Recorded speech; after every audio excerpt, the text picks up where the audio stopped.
하드셋. 안녕하십니까. 3화에러입니다. 송덕수 교수님자 제10판 신민법 강의 제3회독 41페이지 로마자 3번의 권리행사에 함께해보겠습니다. 3화에러 TV 질차 구독 추천을 부탁드리고 유튜브 구독을 권합니다. 1번의 서설 민법은 제2조 제1항에서 권리행사와 의무의 이행은 신의조차 성실히 하여야 한다고 하고 동조 제2항에서 권리를 남용하지 못한다고 규정하고 있다. 이들은 권리행사의 한계를 명문으로 규정한 것이다. 아래에서 신의성실의 원칙과 권리남용 금지의 원칙을 나누어 살펴보기로 한다. 2번에 신의성실의 원칙, 양가 1번의 의의. 권리행사와 의무의 이행은 신의에 쫓아 성실히 하여야 한다는 원칙을 신의성실의 원칙 또는 이를 간단히 줄여서 신의칙이라고 한다. 여기서 신의성실이라 함은 상대방의 신뢰를 헛되이 하지 않도록 성의를 가지고 행동하는 것을 말한다. 신의의 성실은 본래 도덕적 또는 윤리적인 평가 개념인데 이것이 법적 개념으로 도입된 것이다. 양가 1번의 연역. 신의칙은 로마법의 그 기원을 두고 있다. 그리고 근대사법에서는 프랑스 민법이 계약의 이행에 관하여 규정한 것이 최초이다. 독일 민법에서는 계약의 해석과 채무의 이행의 두 가지에 관하여 신의칙을 규정하고 하였다. 그럼에도 불구하고 독일의 학설과 판례는 신의칙의 채권법 전체에 걸치는 원칙으로 해석하고 있다.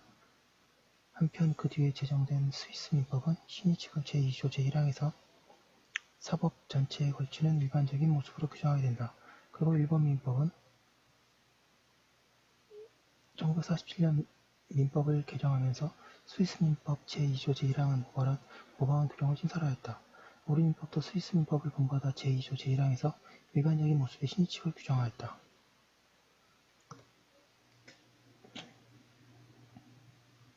양가 3번의 법적 성격. 방가 1번 3대 원리의 제약 원리. 민법의 기본 원리와 관련하여 이미 적은 바와 같이 신의칙은 민법의 기본 원리라고 할 수 있다. 그러나 종래 일반적인 현애가 주장하는 것처럼 공공원리 실천 원리로서 3대 원리 위에 위치하는 원칙이라고 할 수는 없다. 가령 사적 자치가 신의 성실에 부합하는 내용으로만 인정되는 것은 아니기 때문이다. 신의칙은 사회적 조정의 원칙의 일부로서 사적 자치 등 3대 원리의 지나친 폐해를 예외적으로 제한하는 제약 원리일 뿐이다.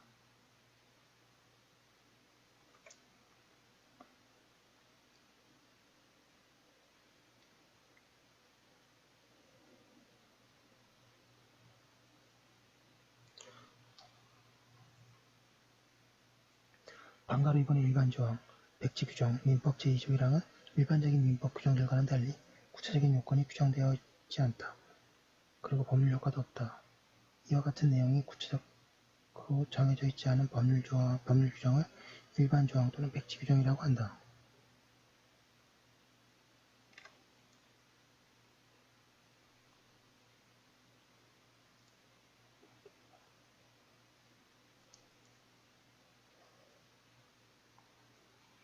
신의칙은 103조와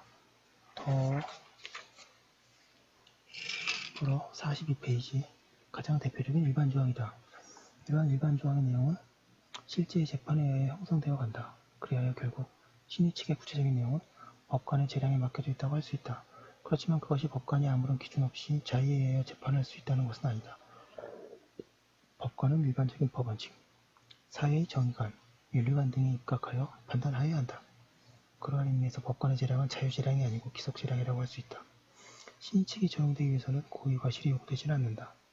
방금 3번의 재판규범, 행위규범, 신의칙은 다른 민법 규정과 마찬가지로 법관을 구속하는 재판규범이면서 아울러 일반인에 대한 행위규범이기도 하다. 방금 4번의 강행규정, 민법 제2조 제1항이 강행규정인가에 대해서 판례는 강행규정이라고 한다. 이러한 판례는 타당하다.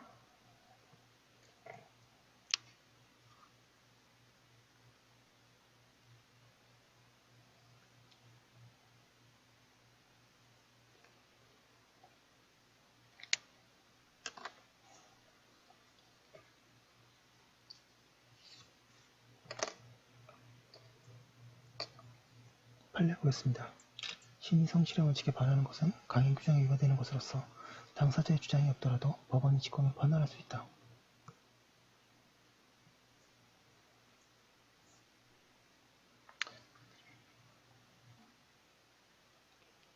방가 5번의 민법의 모든 분야에 적용되는 규정. 민법 제2조 1항은 신의 측의 권리행사와 의무 이행에 관하여 적용되도록 규정하고 있다. 그러나 권리와 의무는 사법관계 자체라고 할 것이므로 그 규정은 법률 및 법률행위의 해석에 의하여 당사자에게 어떠한 권리가 생기는지 결정하는 데에도 적용된다고 하여야 한다. 다른 한편으로는 그 규정이 민법의 첫 부분에 두어진 것으로 보아 다른 사법관계에 대하여 일반적으로 적용된다고 하여야 한다. 즉, 채권관계뿐만 아니라 물권관계, 가족관계, 상속관계에도 적용된다. 이처럼 민법 전체에 적용되지만 실제로는 채권법 분야에서 가장 실효성이 크다. 나아가 그 규정은 민법 외의 상법과 같은 특별사법과 공법에도 널리 적용된다.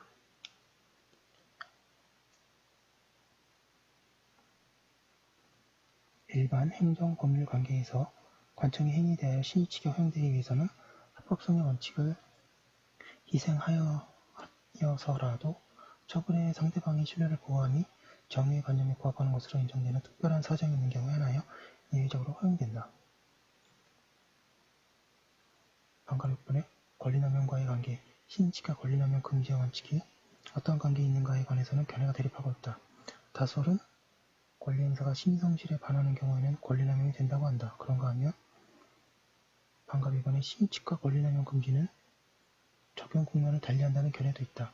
이 견해는 대인관계에서는 신의치기, 대사회관계에서는 권리남용 금지의 원칙이 적용되고 양자가 결합하고 있는 경우에는 각 관계의 측면에 대하여 각자의 원칙이 적용된다고 한다.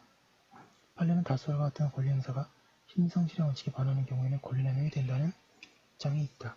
43페이지 사견으로 사견은 방가로마자 1번 권리행사가 신의성실에 반하는 경우에는 권리남용이 된다고 하고 계시네요. 양가 4번의 기능 방가 1번의 개설 종래 우리 문화는 신의치과 관련해서는 그 원칙을 개괄적으로 설명한 뒤에 그로부터 파생하는 원칙을 설명하는 것이 보통이다. 그런데 근래에는 신의치를 그 기능을 중심으로 논의하는 것이 일반적인 경향이다. 생각한데 이러한 경향은 일반 조항으로 되어 있는 신의치를 보다 구체적으로 인식하게 하는 점에서 고무적이라고 할 수 있다. 그리고 이는 신의치의 남용 방지에도 의미가 있다. 신의치의 기능이 무엇인가에 관하여 학자들의 견해는 제각각이다. 그런데 이들 견해 중 어느 것도 충분히 만족스럽지 않다. 그래서 아래에서는 사견에 의해서 기능을 설명하기로 한다. 민법 제2조 1항에서는 신의칙을 권리의 행사와 의무의 이행에 관해서만 규율하고 있다. 그렇지만 그것이 신의칙의 전부가 아니면 앞에서 적은 바와 같다. 신의칙은 그 외에도 널리 법 또는 법률행위에 관해서 여러 가지 작용을 하고 있다. 그것을 유형화해보면 해석기능, 보충기능, 수정기능, 금지기능의 네 가지로 표현할 수 있다. 그런데 이들 기능은 반드시 서로 완전하게 구분되는 것이 아니고 어느 정도 합쳐질 수 있다. 그리고 이것들을 전부라고 할 수도 없다. 방가로 이번에 해석기능 신의칙은 법률과 법률행위에 해석하여 그 내용을 보다 정확하게 하는 기능이 있다. 이를 해석기능이라고 할 수 있다. 여기에서 신의칙은 해석의 표준이 되어 법과 법률행위의 합리적인 의미를 밝혀준다. 법률의 경우를 예를 들면 가령 채무자는 채무를 변제해야 하는데 그가 구체적으로 어떤 방법으로 변제해야 하는지 신의칙을 기준으로 하여 결정된다. 그 결과 심야에 채권자를 깨워서 변제하거나 수억원의 채무를 모두 10원짜리 주화로 변제해서는 안 된다고 해석하게 된다. 그런가 하면 계약의 당사자에게 본래의 급포의무 외에 급포의무가 아닌 행위의무 즉 기타의 행위의무도 발생하는데 그 근거가 되는 것은 신의칙이다. 즉 신의칙의 법해석 기능에 의하여 기타의 행위의무가 인정되는 것이다. 기타의 행위의무는 학자에 따라서는 기본 채무 이외의 용태의무, 부수의무, 형태의무 등을 부른다. 그런데 기계의 매도인이 부담하는 기계의 사용 방법을 알려줘야 할 의무, 사용자가 피용자로 하여금 노무 적응 과정에서 생명, 신체, 건강을 해치지 않도록 필요한 조치를 강구해야 할 의무, 병원이 입원 환자의 도난 방지를 위해서 필요한 적절한 조치를 강구해야 할 의무가 계속한다. 그리고 계약 체결을 위해서 사회적 접촉을 시작하면 계약 당사자가 아니라도 이 기타의 행위 의무 44페이지가 생길 수 있다. 예컨대 가게 주인이 고객을 위하여 통로를 위하여 물건을 두지 않아야 할 의무가 생기는데 이것이 행위 의무에 속한다. 소방 관련해서 불 끄러 가야 되는데 이제 사람들이 막 물건을 싸놔가지고 불을 못 끄고 그런 경우가 있을 수 있죠.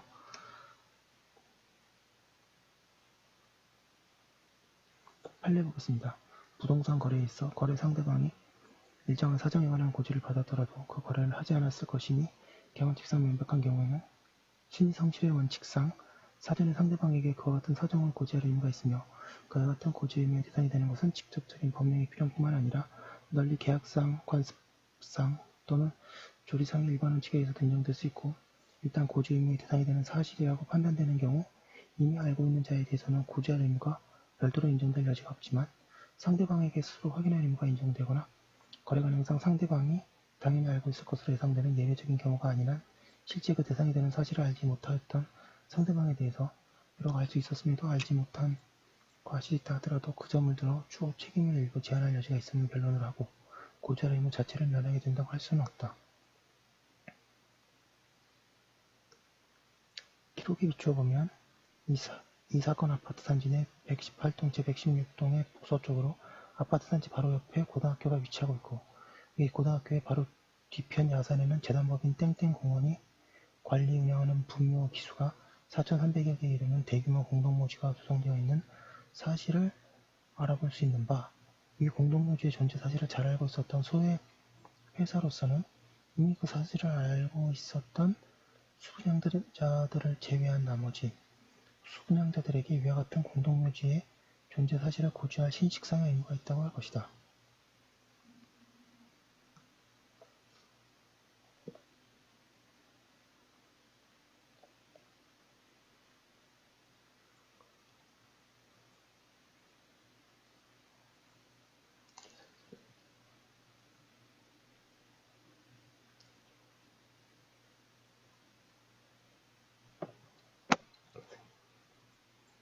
한편 법률행위에 관하여 신의 측의 규범적 해석이 표준된다.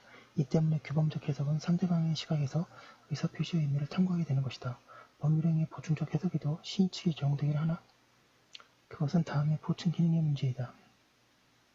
방가로 3번의 보충 기능 신의 측은 법률이나 법률행위에 있어서 규율되지 않은 틈이 있는 경우에 그 틈을 보충하는 기능이 있다.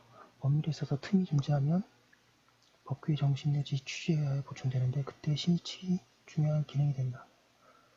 사정 변경의 원칙에 의해 해지나 당사자 쌍방이 일치하여 공통의 착오에 빠진 때에 인정되는 탈퇴권 등이 그러한 경우의 예이다.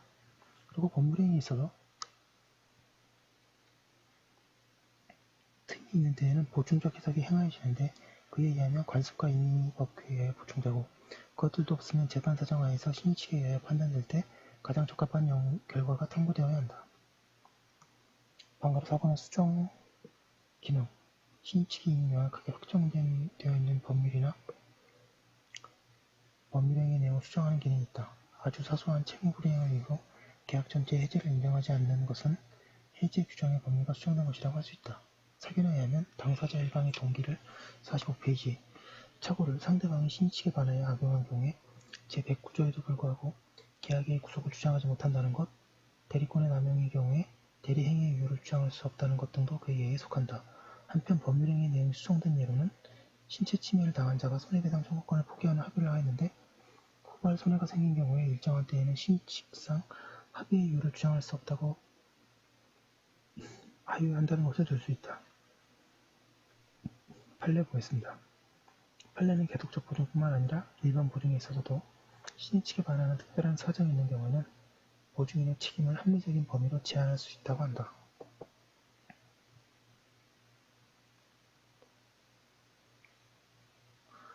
양가로 니은 위임계약에서 보수액에 관하여 일정한 경우에 수임인은 원칙적으로 약정 보수액을 전부 청구할 수 있는 것이 원칙이지만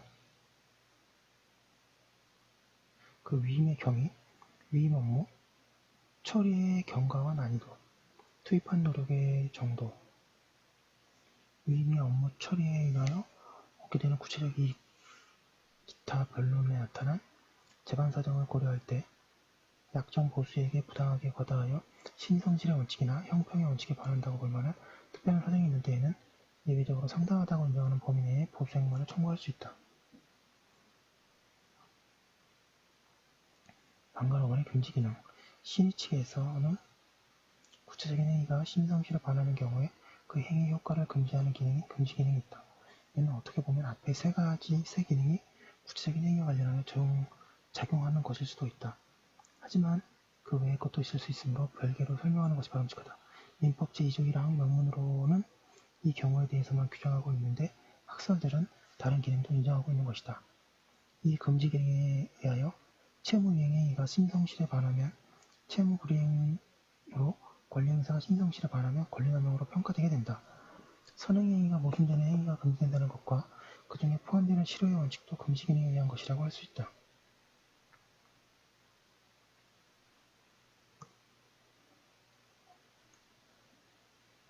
양가로 5번 심리칙이 구체화된 하부 원칙. 학자들에 의해서 심리칙이 구체화된 원칙으로 논의되는 것은 몇 가지 있다. 권리남용 금지의 원칙, 사정 변경의 원칙, 실효의 원칙 등이 그것이다. 이들 가운데 권리남용 금지의 원칙에 대해서는 뒤에서 보기로 하고 나머지 원칙들은 차례로 보기로 한다. 여기서 한번 끊고 뒤에 다시 여기부터 이어서 하도록 하겠습니다. 네, 감사합니다. 잠시만요.